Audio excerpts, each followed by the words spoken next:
This is Felt Recoil. I mean, so far so good. I'm going to try a different bit of an audio setup this week. In case you didn't know, last couple of shows, we've got about half an hour into them and then had to back up and think about what we talked about and figure it out because Adobe just stopped recording somehow. So Fantastic technology. it is. So we're going to see if we can get this right. My name is Chris. Across from me is P-Mag Hulon. How are you, sir? I'm good. And yourself? I'm fantastic. We are still recording, so I'm better than good, actually. We have a new monitor in the studio. We're so high-tech now. There's actually a monitor that is showing us the audio recording. So we can look over at it and make sure. Now you say something, Hulon. Something, Hulon. I'm going to be obsessed with just watching the dips and peaks of the file there as the audio comes in. Okay, welcome to Felt Recoil episode number 72. This week's charity of choice is Liberty in North Korea. We've got a lot to talk about, including Trump sending troops to the border. Merriam-Webster dictionary will be our VOTA of the week. A shooting at YouTube, totally just full of irony. And the London murder rates beating out New York for the first time ever. But guns are illegal in London, right? Even the Bob is. Yeah, so that can't be right. Don't have guns.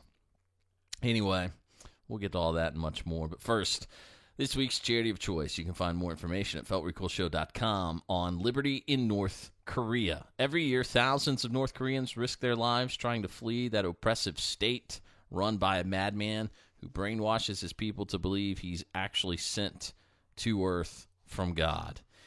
Even if these people do escape and they make it to China, they do face a grave danger because the Chinese government will arrest them and forcibly send them back to North Korea, where they will most likely undergo torture and interrogation and harsh punishment, forced labor, forced abortions, internment in political prison camps. Even if they manage to evade the authorities in China, their illegal status forces them to work in invisible industries and basically just leaves them in the shadows, okay?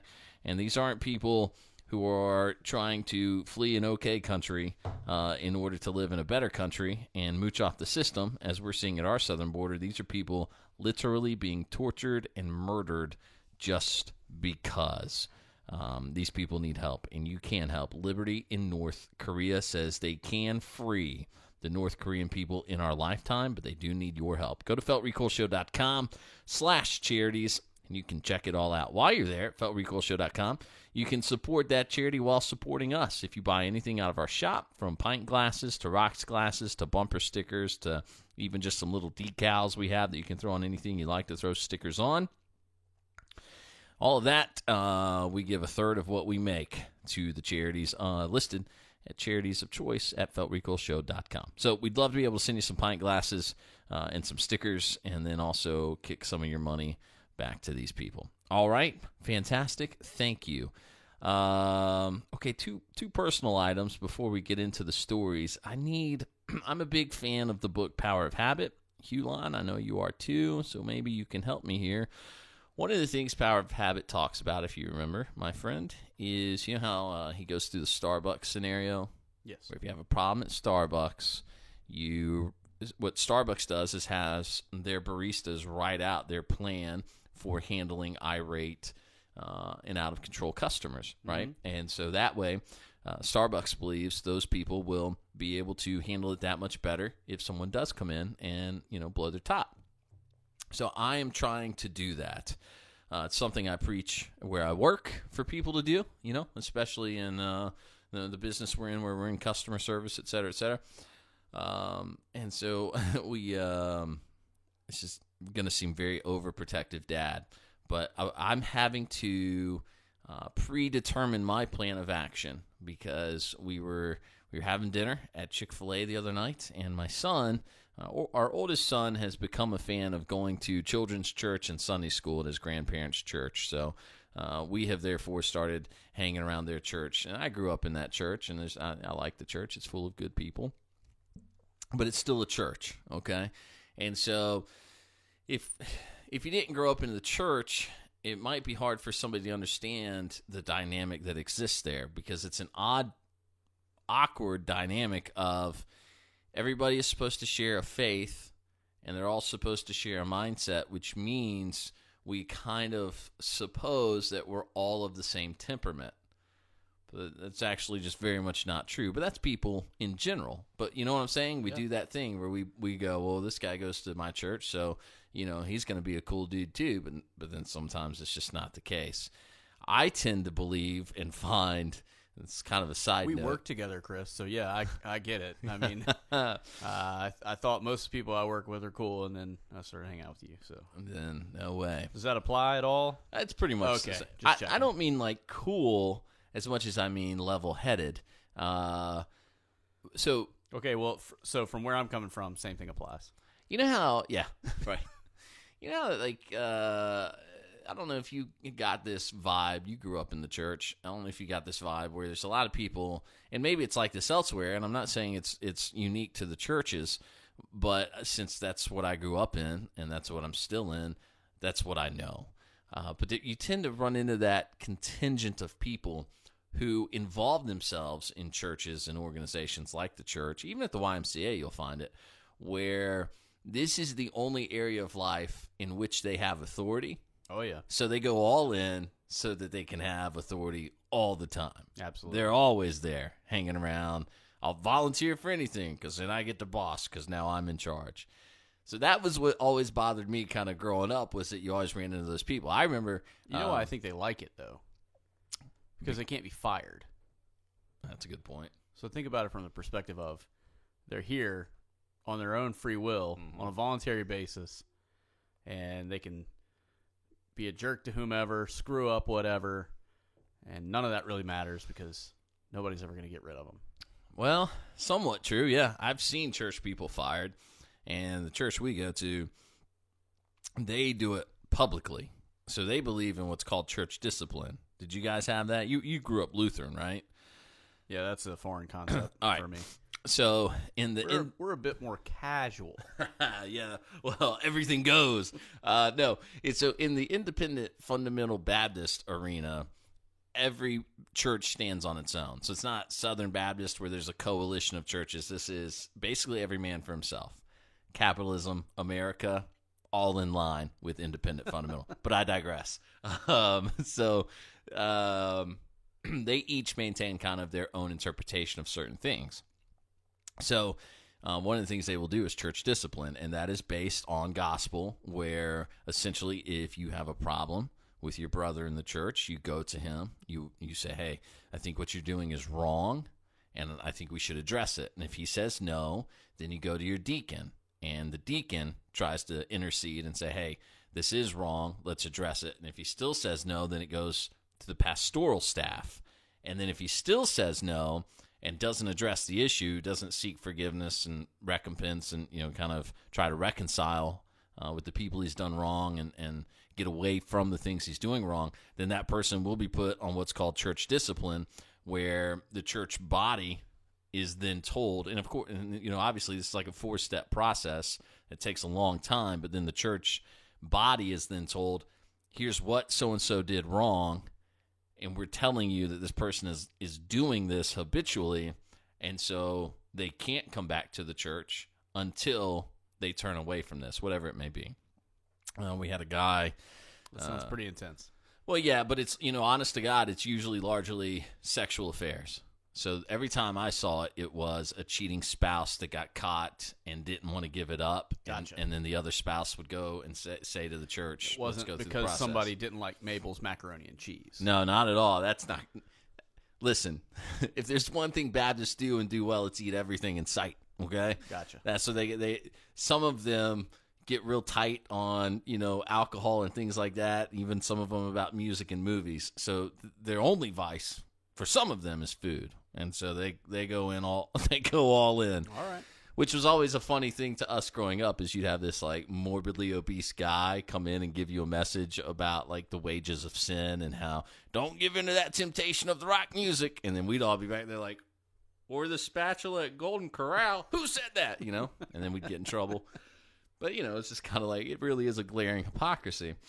And I'm not saying, I don't want you to think that that's my total mindset on the church, but the point I'm trying to make is you tend to walk into these things, no matter where you are. It could be the church. It could be even your workplace. It could be people. Here's a great example. You ever meet somebody that was in the military, but then they're a liberal thinker, politics-wise? On occasion. And you always tend to go, how is that possible? You were in the military. You served the country. Liberals don't typically do that. It's just fact of the matter. A lot of these guys coming out now that served in the military and then want to tell you that you don't need an AR-15 to defend your home. I like the guy in the Navy saying it. I was on a ship, and I can tell you now. Yeah, well, okay, Tomahawk missile guy, you know what I'm saying? Those people are funny. Look, here's the problem with being in the military and then opposing the Second Amendment. You swore an oath to protect the Second Amendment, and as it's been interpreted by everyone who's ever looked at it and then ruled on it in modern times, you cannot infringe on the individual's rights. Let's not digress too much here. The point is this. So that is, I guess, a close equivalent of how I feel about when I go to church. I feel like these people should all be of the same temperament. So it leads me to this. We're having dinner at Chick-fil-A, and my wife says to me, hey, our 5-year-old son, needs to tell you about something that happened at church this week. And I said, okay, what happened? And he said, well, this kid, he hit me in the chest. And I said, what do you mean he hit you in the chest? And so then he kind of mimicked it. And I was like, okay, all right, game on, right? Like, we'll get the heavy bag out, we'll wrap some knuckles up, and we'll go out there and learn a thing or two. And then you're all, son, now show me how you hit him in the face. That's exactly what I was thinking. So my immediate approach was to tell him, I think this was right thing to say, is I said, all right, well, first of all, that kid is a coward, okay? Because the scenario was, it was our bathroom break, and the teachers took the other kids to the bathroom, and we stayed behind because we didn't need to go to the bathroom, and then he came at me in the classroom. And I said, well, that kid is a coward because he only wants to fight you when nobody's watching, right? So he wants to corner you. He wants to catch you by surprise. That's just a coward's move. So the last thing he wants is for you to fight back. And when you do fight back, he'll probably leave you alone. But you don't have to fight back. Just go grab an adult. And in fact, we went through, here's where your Sunday school classroom is. Here's where mom and dad are at that time. You know how to get there. Just come get me next time. If it happens again, you leave. And even if the adults tell you you're not allowed to leave, you say, I'm leaving to go get my dad. And if they don't let you leave, just scream like bloody murder until somebody comes and gets me. Okay? That's the way this is going to go down. And so I was just trying to make it very clear to him that there's never a point where anyone can tell him he's not allowed to come get dad, right? So that was the end of our conversation with him. But then the conversation becomes between me and the wife. Okay, so like how you want to handle the bully? Like, what are we going to do? Right? And I don't have the right answer yet because this is kind of our first foray into... I like to think that it went like this. Your wife goes, how should we handle this? And you're like, well, as soon as I figure out where he lives. Right. And then she's like, wait. What does that mean? I'm going to handle it. Yeah, I'm going to handle it. I mean, he's 8. Should be easy.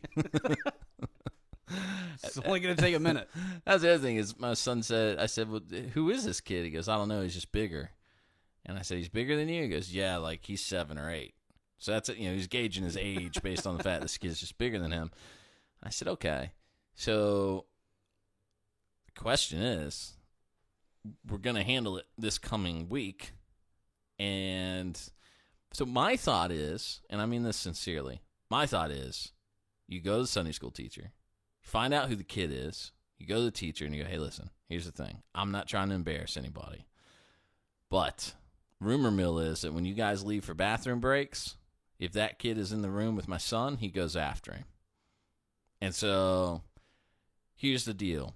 You get one try. You get once. And now I've told you that this is an issue.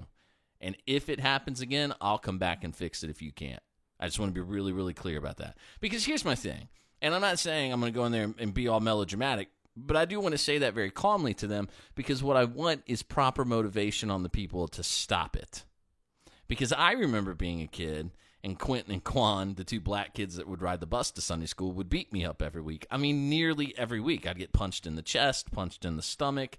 My brother and his friends would come chase them off. If they'd catch them doing it, I'd try to just hang close to them. But they would come and punch and kick and beat up on me. So that was a regular thing. And so I'm very sensitive to that. And I I don't want to get Quentin and Quan on the show. Boy, howdy. They are most likely incarcerated somewhere in Jacksonville, Florida. Wait a minute. Somewhere in Duval Wait a County. minute. Is it Duval County? I think that's Jacksonville. I can never remember now. But anyway, yeah, they are probably locked up because they were a couple of hooligans. And I was just a perfect angel, so I can't imagine why anybody was after me. But all right, so seriously, pragmatically, that's the right approach, I believe. You just go to the teacher, or do you go to the kid's parents? That's where I'm torn. Because the other option is find the kid, and then obviously hawk the kid for the day, watch who he leaves with, and then approach them on the sidewalk. Obviously, with your gun showing in your waistband, ninja style, like little Sylvester. I imagine this would be in a Sylvester Stallone and Jean-Claude Van Damme movie somewhere where, you walk out and you just tuck your shirt behind the pistol grip just enough for them to see it. And you go, so, how are we going to fix this? And they're like, what? Like, little David's been pushing my boy around. All right. It's like a weird version of Kindergarten Cop, I feel like. There you go. Yeah, exactly. Something like that. Is that what I do? So there's my question for you. Take it to the parents, take it to the teacher. I like that you're asking the guy with no children. Yeah, I mean, I'm trying to establish a game plan, and I need an outside opinion. Okay.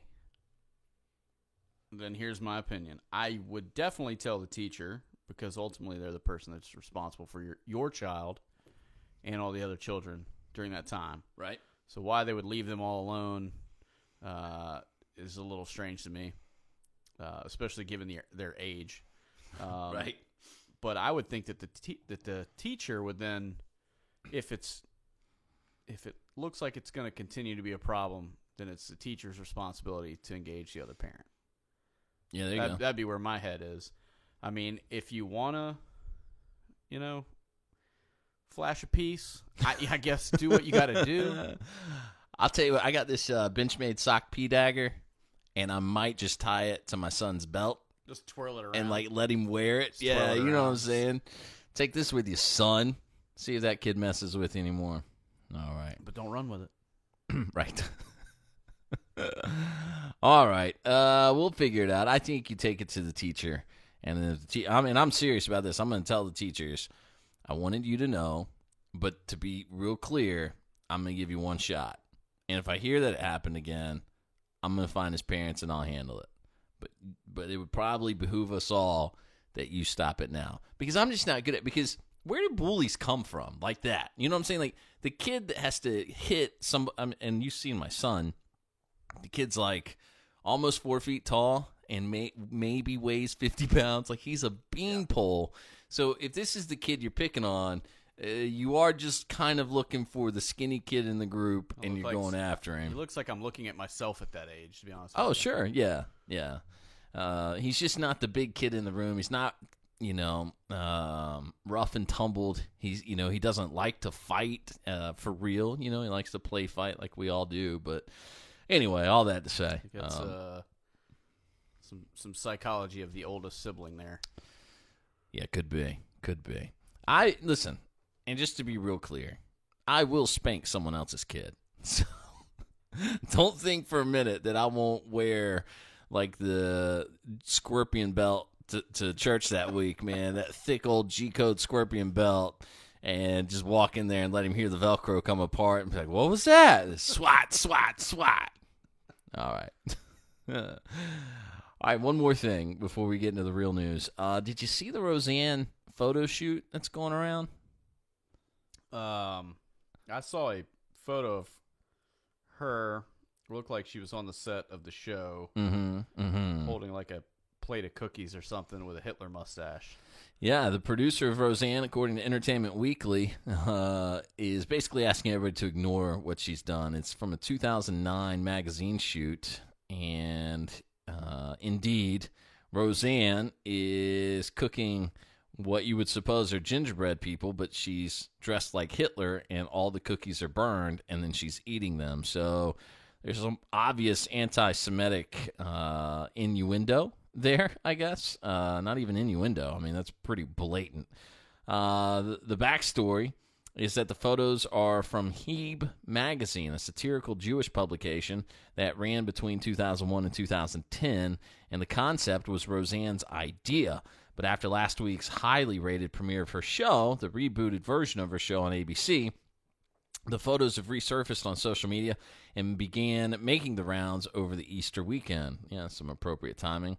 Now, The Hollywood Reporter has asked Roseanne's co-showrunner about the images, and he basically said, I don't know the context, so I won't comment. How about we just watch the show and judge it based on its merits? The photo shoot was quite controversial at the time it came out. Roseanne defended it in 2011 during an episode of The Green Room with Paul Provenza. And she said the controversy really pissed me off because they were like, you're making fun of the people in the ovens, but I'm not making fun of people in the ovens. There's another deeper layer to it. You know, just the everyday, moving off this Holocaust. There's been about 50 of them since then. That's what I'm kind of trying to say is like, it's so everyday now, Holocausts. It's like baking cookies. She's an idiot. I mean, no doubt. She's one of the dumbest women alive. And anyway, so there you have it. Everybody's celebrating her for coming back and being pro-Trump and down the middle and making fun of everybody. Everybody's happy that she stood up to Jimmy Kimmel, and that's fine and dandy. But on the flip side, still a terrible person and an absolute moron.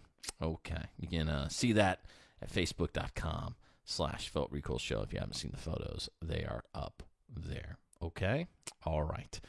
All right. So there was a shooting at YouTube, at the headquarters of YouTube, and if ever there were just a perfect amount of irony in a story, it all exists right here. So you have, and here's the takeaway, so that it doesn't get lost as we dissect this. The takeaway is this. YouTube is currently legitimately, actively rallying against gun channels on its platform. There are people who are pro-Second Amendment, who put together educational videos about firearms, and they are losing money because of YouTube's new policies. It's actually happening now. YouTube has demonetized videos. This isn't like the panic of the gun channels way back when they all basically just kind of assumed that YouTube was after them because YouTube started demonetizing everything in the advertisement boycott when they were found running ads by ISIS videos and propaganda videos and things of that nature.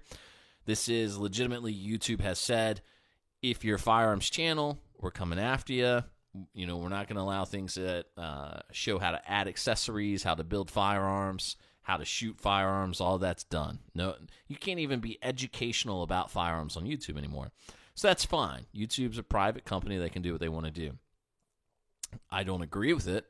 I think they should not do it, but there's nothing illegal about it, right? They're allowed to do that. They're trying to control the narrative. They're trying to control public sentiment, and this is the way they're going to do it. Fine. Let them do that. Let's start our own alternative. I'm going to scream that until I'm blue in the face. I don't appreciate, by the way, can I just say, the guy from Demolition Ranch, as I'm trying to weed through what the truth is, what the truth's not, he posts a video, and it was completely 100% clickbait, saying that YouTube was going to delete Demolition Ranch. And so I watched it. Now, I didn't watch it. I scrubbed for like 12 minutes, good grief, to find the content he had claimed was in the video. And then it wasn't there. He basically said, these are the guidelines. I'm not sure what the future will be, but I'm pretty sure we'll still be here. So, look, clickbaiting people like that, by the way, is being dishonest. That is lying. And I know that makes me sound like an old man, but it really is obnoxious when people lie to you about the content of a video, it's just not there. Feels like we should be past that as a society at this point, right? I mean, we've had the internet long enough that everybody should be sick of it. I should have known better. I'm kind of making fun of it. I'm just saying, right? It's so stupid that like it's even still a thing. Well, imagine. So we have videos up. We've gotten rid of pop-up ads, right? They don't really exist on the whole. Of. Remember when that was like a epidemic? Yeah, you had to buy a program to block them. Right. Yeah. Well, now your browser just does that for you. Although, so maybe if somebody could come up with something to manage clickbait in that way, that would be smart. Let me ask you this. if bringing back pop-up ads would bring back pop-up video on VH1. Yeah, Is that worth it? I'm in. All right. See, I think so, too. I miss some pop-up video. I do. I mean, but also you're going to need music videos Yeah. for that to actually work. And VH1 and MTV. I don't get either one of those channels. Everybody that's cutting the cord, have you noticed that? If you're cutting the cord these days, you don't get those channels because nobody wants them. They're so useless. Couldn't tell you one show. You can and only either have of them. Yeah. At this point. All right, anyway. Where was I headed? Oh, yes. YouTube. YouTube is actively against the gun community, and I wish the gun community wouldn't lie to each other about it. We're supposed to be better than that. Let's not clickbait people over it, okay? It's being dishonest, it's deceitful, it's stupid, it's juvenile. Yet it worked for him to have something like 2.7 million views on his video. So, hey man, if misleading people to cash a check is worth it to you, you do what you got to do, I guess. All right. YouTube hates the gun community. They want them off the platform, but it's a fine line for them to walk because there is a lot of monetary income for them off the gun community. Yet, they're actively campaigning against them. Still, the person that attacked the YouTube headquarters was a leftist, vegan, most likely feminist, Persian woman who, by witness accounts, walked in with a headscarf on and started shooting people in YouTube's headquarters in the most restrictive gun state of the union. And nobody's barking up the tree, at least that I've seen publicly outside of the gun community, saying, hey, wait a second. Shouldn't we get some credit here as the gun community? We are the people with all the guns. The Hog Kid is on his way, but he's got to get on his bike. He's got to grab his camera, get on his bike, and get pedal over out there. He's going to get involved, and then this won't leave the headlines for at least a month. Let's go through the details, and then we'll come back to the opinion on it, okay? This is from recoilweb.com. No affiliation except the word recoil. If you don't read Recoil Mag, you probably should. It's pretty cool. recoilweb.com, also based out of California, by the way. Law enforcement officials have identified YouTube's shooter. She was from San Diego. I wish they wouldn't publish her name, but they are. California, following the shooting at the YouTube HQ in San Bruno, California. As is often the case with stories that are being reported as they develop, preliminary reports from law enforcement officials that this was a domestic issue turned shooting appeared to have been incorrect. The shooter was reported as missing on Monday by her father, who told police that she may be heading to YouTube because she hated the company. The shooter's brother told reporters from Mercury News that she was always complaining that YouTube ruined her life. Pause. Isn't it funny how she's doing this typical millennial thing where everyone owes me something? It's the same thing some in the gun community do about YouTube. Well, they can't demonetize me. They owe me. No, they don't. The gun community did just that when it happened. I mean, that was the whole freak out was everyone took it very personal and didn't actually take a step back and understand why they were doing what they were doing. Interesting. Wait, Which was purely a business decision, and it wasn't directed at the gun community. Are you saying slow down and think it through? Something like that. That's crazy. So she's doing the very typical liberal millennial mindset. Everyone owes me something. YouTube has ruined my life. And she felt that because her monetization was down. Her revenue for 300,000 views, she claims, was 10 cents. She had 366,000 views. Now, we'll dissect that in just a second. But first, San Bruno police chief. Oh, wait. Back up. Police located her at 2 o'clock Tuesday morning in a parking lot 500 miles from her home. Now, bear in mind, they have already heard from her father and her brother. Now they find her sleeping in a parking lot 500 miles away. They call her family, who they claim gives no indication that she might be violent. In a Facebook post, the Mountain View Police Department stated, quote, "During that call, we spoke with both the woman's father and brother. The father confirmed to us that the family had been having issues at home, but did not act in any way concerned about why his daughter had left. Police said in a news release on Wednesday, quote, "At no point during that conversation did either the father or brother make any statements regarding the the woman's potential threat to or a possible attack on the YouTube campus." San Bruno's police chief stated that police believe the shooter's feelings of persecution regarding YouTube policy changes are likely the motive for the shooting. The chief also said the shooter visited a local gun range the morning before the shooting and entered the YouTube building through a parking garage. She used a 9mm handgun to shoot 3 YouTube staffers, and then herself. It was purchased legally. Law enforcement officials have search warrants issued for 2 residences believed to be associated with the shooter and are combing through her numerous social media posts. Now, on her own website, by the way. All right, so that's the end of the story. Now on to our opinion. On her own website, she says there's no equal growth opportunity on YouTube or any other video sharing site. Your channel will only grow if they want it to. Dictatorship exists in all countries, but with different tactics. I mean, all right. So there's her mindset, right? YouTube is a dictator because it's a private company and it's not paying her what she thinks she's owed. Now, I could pull up the analytics, but I can tell you that we've got tens of thousands of views on various YouTube videos. It's not a lot, right? It's a drop in the bucket. We've made about $100 total off our YouTube content. There's never been a day in my life over the, 2 or 3 years we've been on YouTube as Felt Recoil. I've never had a day where I sat there and thought, YouTube owes me more. Right. They owe me more. There have been days that you and I have sat and looked at those numbers and said, how do we get more? What can we do differently? Can we be more consistent? Do we focus on this? Do we focus on that? How do we get more? Such is life. Other things get in the way, professional careers, etc. And so you have to decide, do I go full force on YouTube monetization, or do I say, hey, you know what? Let's keep it a hobby. When we can do it, we'll do it, but I'm not going to let it overrun everything else. Right. Who knows? Whatever your decision is, that's your decision. That's fine. It's great. But it doesn't mean that YouTube owes you something.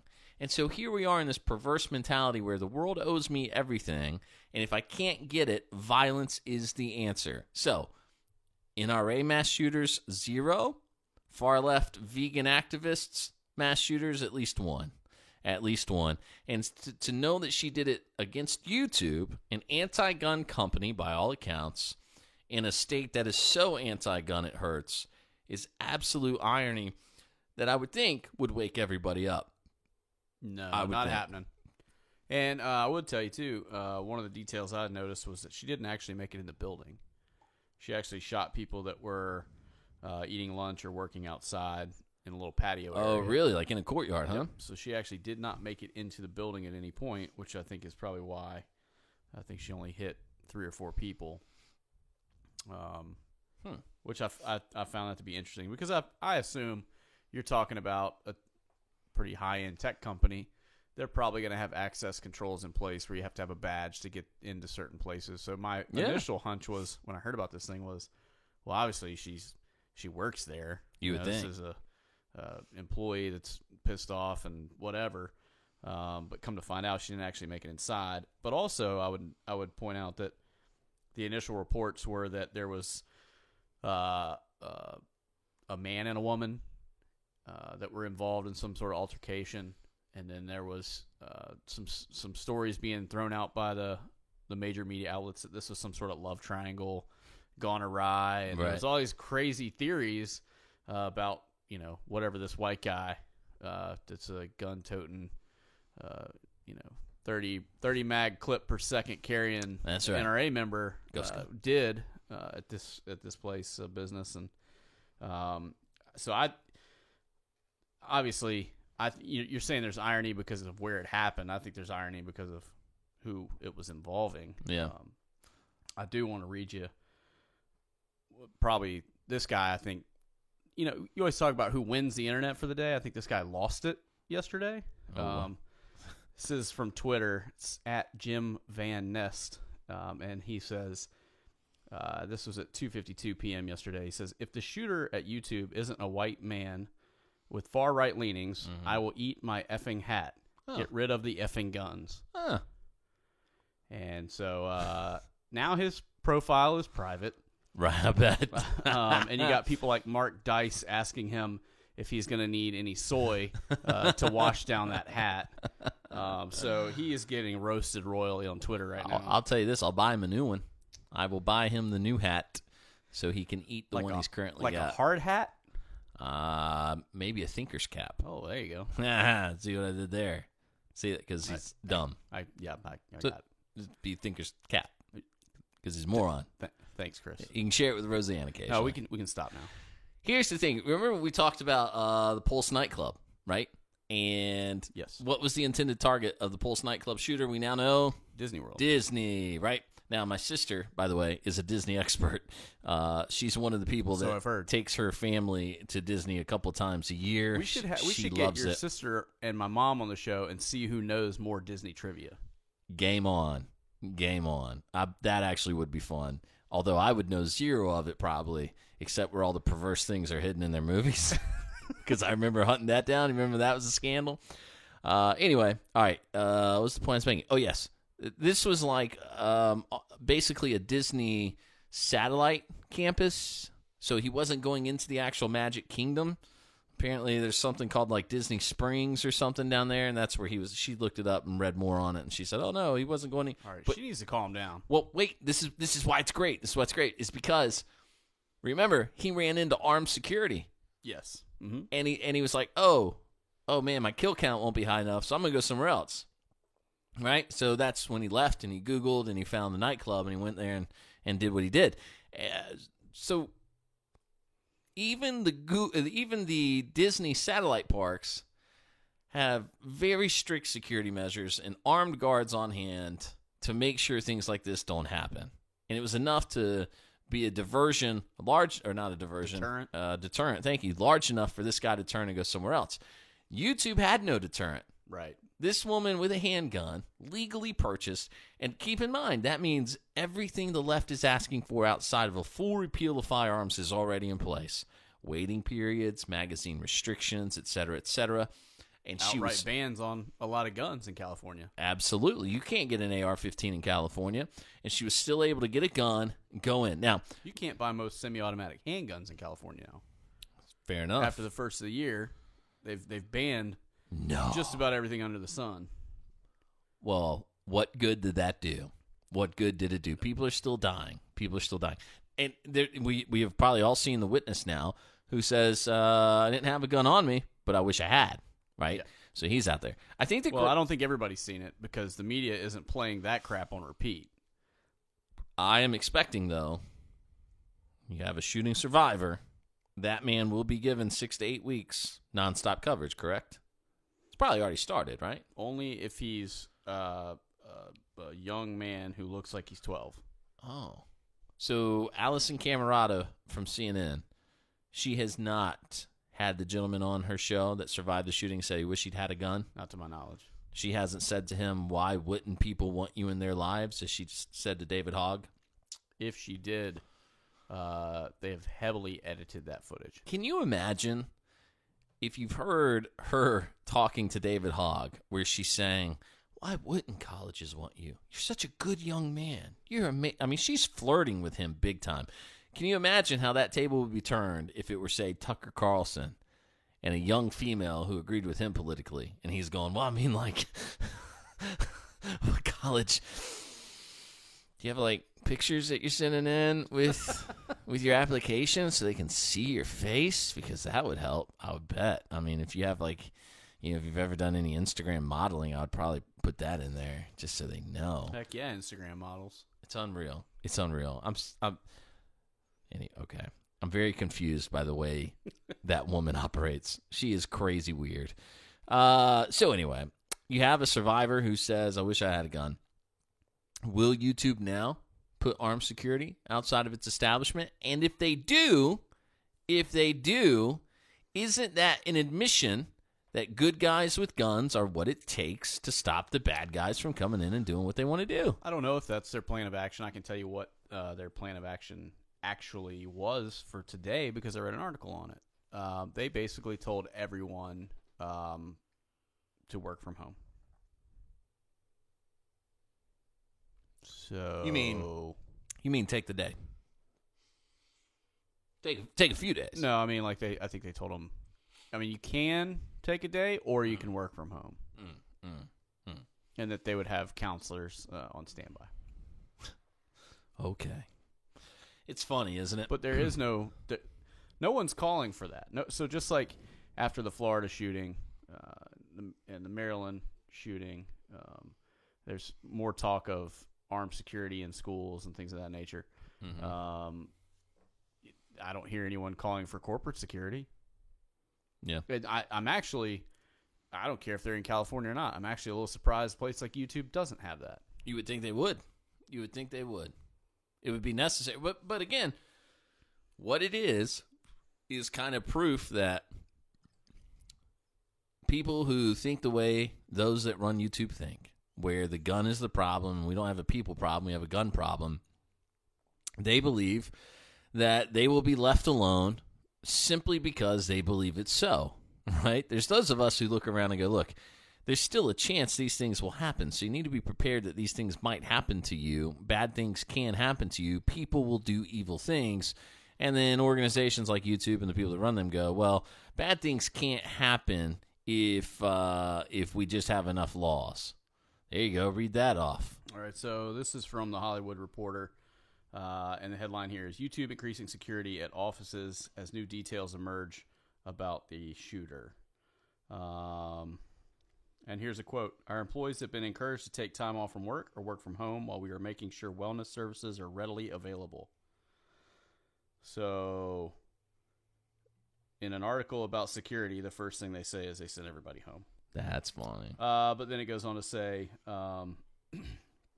unspecified source at YouTube on Wednesday said that it will be increasing the security we have at all of our offices worldwide to make sure that they are more secure, not only in the near term, but in the long term. And it doesn't really go on here to tell specifically what those security measures are. The article then sort of changes gears here and goes into what happened. Apparently, this woman was reported missing from her family and then found asleep in her car in a parking garage. Right. About 25 miles south of the YouTube headquarters. So it looks like maybe she drove all night, I guess, and crashed in a Walmart parking lot or something. Whole Foods. Of course. Again, more irony. Vegan. Yeah, she had it. I mean, she had to go get some vegan yogurt or something. I don't know. Let's see here. Yeah, there is no real. There's literally one sentence about the fact that they're going to add security in this whole article. Isn't that interesting? Well, they should, because, the last thing you want is more people hurt. More people hurt. And good guys with guns can help stop that. That's all I'm saying. And if you take the guns, you turn into London, as we mentioned at the top, and then you have campaigns like Save a Life, Surrender Your Knife.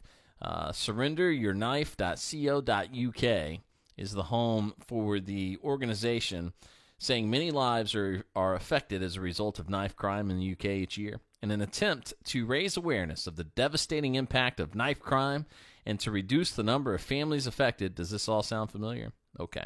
We're campaigning for as many knives to be surrendered as possible. Knife bins will be located in cities around the UK, and the British Ironwork Centre will be touring the country, speaking to young people and collecting knives from the streets. All knives will be surrendered anonymously, no names will be taken, and there will be no cameras recording. For more detailed information about the campaign, please contact the British Ironwork Network or the Black County Metal Works. You can sign the petition, Knife Angel petition at change.org. They have about 13,000 signatures. They're looking for 15,000. This seems to be about 8 or 9 months old, about 10 months old on the oldest comment, 10 months old. And that's worth thinking about because here we are 10 months later, and the London murder rate, according to FoxNews.com, beats New York as stabbings surge. So there's a couple things going on here in London that should be, I think, considered. So you have their first Muslim mayor, not a big deal. Muhammad is the most popular boy name in the UK. Interesting. An influx of migrants from countries where they believe that their law supersedes every other law. Their religious dictates supersede the laws of the land. And now London is a cesspool of crime and knife attacks. London became a bit more like New York City in February, but it's not a distinction to be proud of. The city of Big Ben and the Tube overtook New York in murders for the first time in modern history as the British capital dealt with a surge in knife attacks.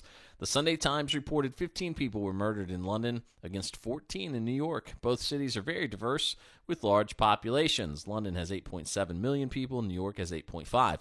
In March, according to the British publication, there had been 22 killings in London versus 21 in New York. A massive decline in crime has helped transform New York City. In 1990, of 2,245 people were murdered. That's weird phrasing. In 1990, it should say, 2,245 people were murdered. Last year, however, that number dropped nearly 90% to 290. The total number of murders in London has fluctuated over the years, but it's risen by 38% since 2014. The Sunday Times reports that FBI data and crime studies show that since 1800, London has typically had a murder rate per person of between half and a 20th of New York's. Including January, London still has fewer murders so far this year, 45 against 55, and its total in 2017 was also lower, but the gap has narrowed in recent years. Deadly stabbings in England and Wales are now at their highest levels since 2011, rising by 12% in the year ending December 2017. It's worth noting, London is home to no-go zones. There are places in London that if you're not a Muslim, you don't go there unless you have to. And if you do go there, you take a lot of police with you so that you're not accosted and assaulted and treated like the third-rate human being those people believe you are. You have an influx of migrants largely going unchecked so that these people can feel good about themselves. Their bleeding hearts overflow. They welcome these people in, and now their murder rate is increasing. Look where that's got them. There is a correlation between allowing people to live in your society who do not agree. It's simply a coincidence, Chris. I don't know why you have to jump to these conclusions. Well, then I guess I'm wrong. Never mind. I will point out, too, that in London and the greater British areas, as this strangely worded article says, there were up to September of 2017, that last year, so not even the full year, there were 6,694 recorded gun offenses. So for a place that doesn't have guns, that seems like an awfully pretty high. number. That's pretty high. That was in what time span? 2017 up to September. So from January to September 2017, they had nearly 7,000 gun offenses. Correct. So that is what, 8 months? Right. Maybe 9. Let's call it 9. 7,000. I mean, good grief. I can hardly do the math in my head. That is about 800 a month, right? 700 would be 56. 8 would be 7,200. Let's call it 750 a month. Whew, good grief. 200, man. All right, so yeah, about 750 a month over the course of last year of gun offenses. That's kind of crazy. But again, look at it. Tell me if I'm wrong. But an obvious correlation between allowing people to enter your society who believe that your society is wrong in the way it governs itself. These are all people who think things should be flipped on their head and that they should be in charge. And there is a mirror image of that coming towards our southern border right now, this March of the Migrants or whatever they're calling it, where 1,000 people are headed towards our southern border. President Trump says he is sending the National Guard. He's supposed to sign an order coming up on that. Do you have details on that in front of you?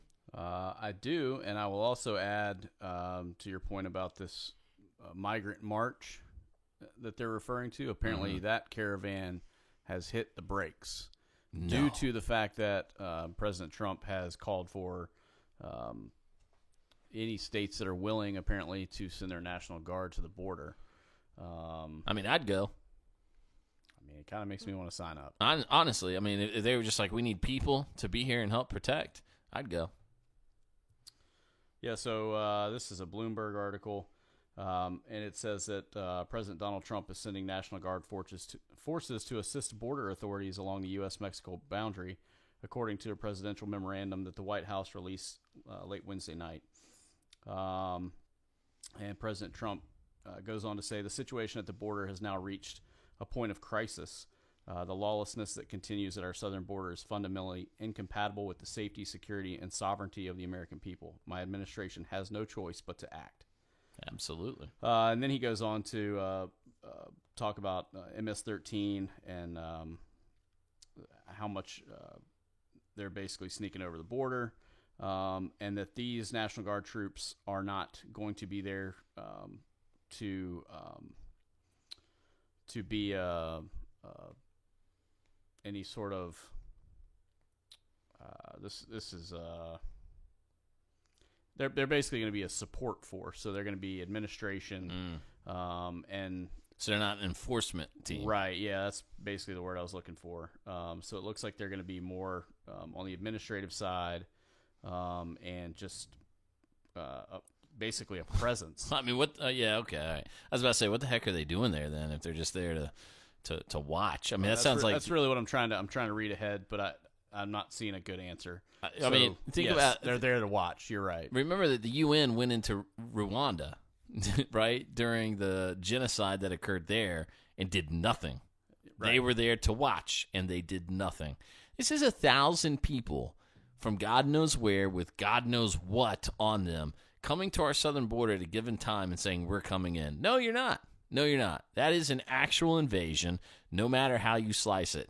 Look at what Israel is dealing with this week with Palestine and the terrorists that are coming through Gaza, throwing Molotov cocktails, trying to light the fences on fire. They're shooting at the border security. That is the same thing we're dealing with. Terrorists coming to our southern border. Listen, there is documented evidence that Hezbollah is operating in Mexico at our southern border. That is a fact. That is not someone's opinion or assumption. It is a fact. They're using the same style explosive car bombs in Mexico right now during drug cartel warfare that Hezbollah is using. We have caught operatives there. Terrorists are at our southern border, and if you think they're not coming in, you're out of your mind. To get into the United States as a woman, you will be raped. You will be brutally raped. Your daughter will be raped as well. They will take your underwear and they will hang it from a tree. And we sit back and go, but we should let them in. We should let this continue because they're trying to better their lives. They're trying to be better people. Maybe that's the case, and that's all right. And if there's a mother and a daughter who want to come here and have a better life, I hope there's an easier pathway for them. But we should put an end to them coming across illegally because, A, they could die, but B, even if they don't die, they're being brutally and savagely raped by the people that bring them here. The odds are against them, highly against them. We have a moral obligation to these people to shut it down so that those things don't happen to them. Figure it out. I don't care if it's the National Guard. I don't care if it's a wall. I don't care if you just kill the coyotes indiscriminately. I really don't care. If you can find the ringleaders and the people who are making money to bring those people across and kill them, I'm cool with it. Because A, they are aiding and abetting an invasion of our country, and B, they are completely complicit in the rape and brutalization of women and young children. It's 100% fact. Go read Dan and Carla's book. It's 100% documented fact. It's happening. And we act like, well, we should allow it to continue to happen because it makes us feel good. Shut up. You're stupid. Stop it. That's a terrible, terrible way to think about things. You cannot approach it and say it makes me feel good, and I think it's the right thing to do, so allow it to continue. Figure out a way to fix it. Politics aside, I don't care. Fix it. Stop the brutalization of these women. These are minority women. You know, we were talking about clickbait earlier. Yes. I kind of feel like this article was clickbait because I got really excited when I saw Trump sending National Guard to Mexican border. And then I no get substance. in here, and they're not going to be an enforcement force. They're going to be, I guess, filing paperwork and just kind of hanging out. While that's great, if their presence alone is a deterrent, that's obviously I consider that a win. Well, and I hope nobody in the National Guard would take this the wrong way, but that's kind of what the National Guard does. They're more of an emergency response team that will occasionally carry rifles than anything else. They're great people. It's fantastic to have them in our communities, but it's not the Marine Corps. It's not, these aren't the guys that go in gung-ho and kill the enemy. These are people that go in and repair, replace, and assist the American people when the time comes. And kudos to them for doing what they do. But, the illegal invaders coming towards our southern border don't have to know that. They can just show up and see guys in uniform carrying rifles and think, oh, crap, I should go the other way. And hopefully they do. That'd be cool. Again, disincentivize people coming into this country illegally, take away their welfare, take away their ability to come to the hospital and give birth to a baby free of charge, take all that away, and this will stop. Flat tax, universal tax, however you want to do it, where everybody pays taxes when they buy things around the country, they'll stop coming here. I promise. All right. Our VOTA of the week this week. Merriam-Webster Dictionary. They've changed the definition of assault rifle. And thank goodness, because it was long overdue. Was it? What was it before? Any idea? I'd read it, and what's funny about it is I didn't think you were supposed to allow public sentiment to change the way things were defined. Does that make sense? But I don't know. As of June 13th, 2016, the definition of assault rifle on Merriam-Webster was, noun, any of various automatic or semi-automatic rifles with large capacity magazines designed for military use. Okay, sure. What they did was they added a parenthetical phrase in here where it says any of various intermediate range magazine-fed military rifles, such as the AK-47, that can be set for automatic or semi-automatic fire. And then they added also a rifle that resembles a military assault rifle, but is designed to allow only semi-automatic fire. So, behind me, I'm wrong. Upstairs in my closet is a Smith & Wesson M&P 1522. It is a 22 caliber long rifle. Looking. Could kill someone. Most certainly. Not likely the gun of choice to kill someone. There's no better caliber than a well-placed shot. Mostly the caliber selected to teach children how to shoot. Not super powerful, not real loud, got a pop to it. It's enough to remind you to wear hearing protection. But it looks like an AR-15. And now it is technically defined as an assault rifle. So my 5-year-old son has an assault rifle in the closet upstairs. That is interesting. That's got to be really making the machine gun collector guys really upset, because it's got to be devaluing the machine guns that are in circulation, right? Does it?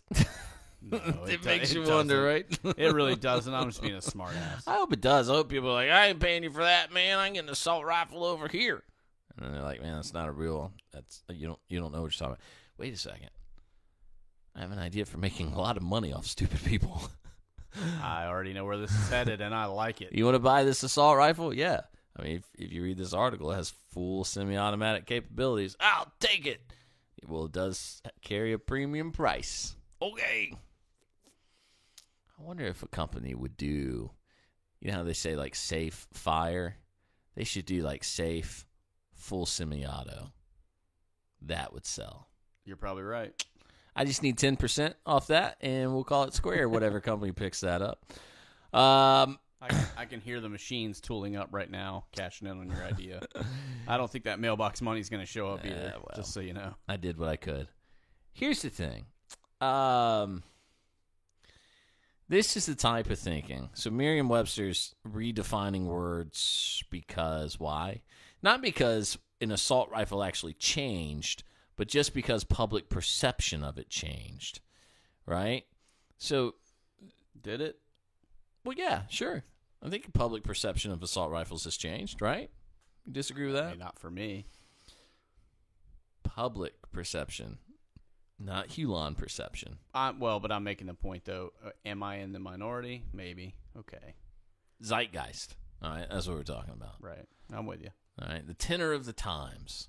People are saying this is what an assault rifle is. Did you see the town in Illinois, Deerfield? They've banned basically all semi-automatic weapons that either have a fixed or detachable magazine that holds 10 rounds or more. And imposed a $1,000 a day fine for every firearm you own that qualifies That you don't per day that you don't turn it in. Which is probably going to work out great. I mean, I think that's going to be a cash cow for them. First of all, obviously, don't give in. Don't do that. Don't turn Nobody's your guns doing in. that. I can't. You know what?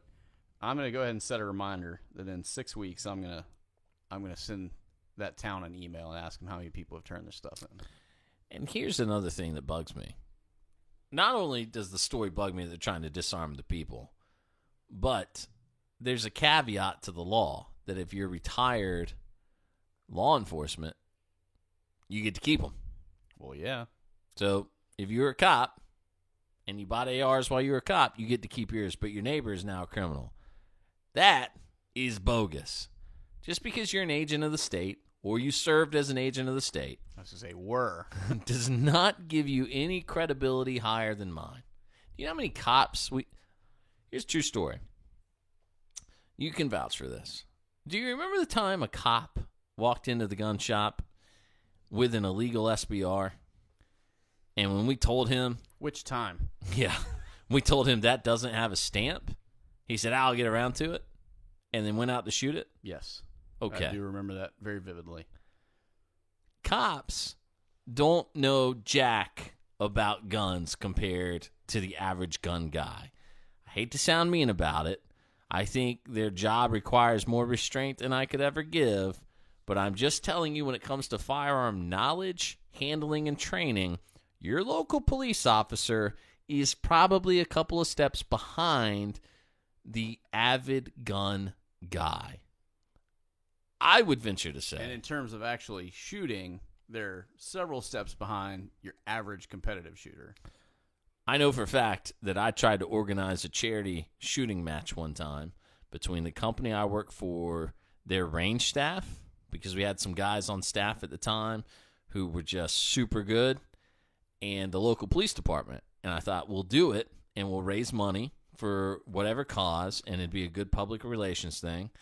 And it fizzled because the concern quickly became that we would win. That our guys would get out there and smoke them, and then the public would go, okay, wait a second. Why did that happen? That's not good. Because, look, we had a guy on staff who could take a playing card and put it 25 yards away and hit it anywhere he chose.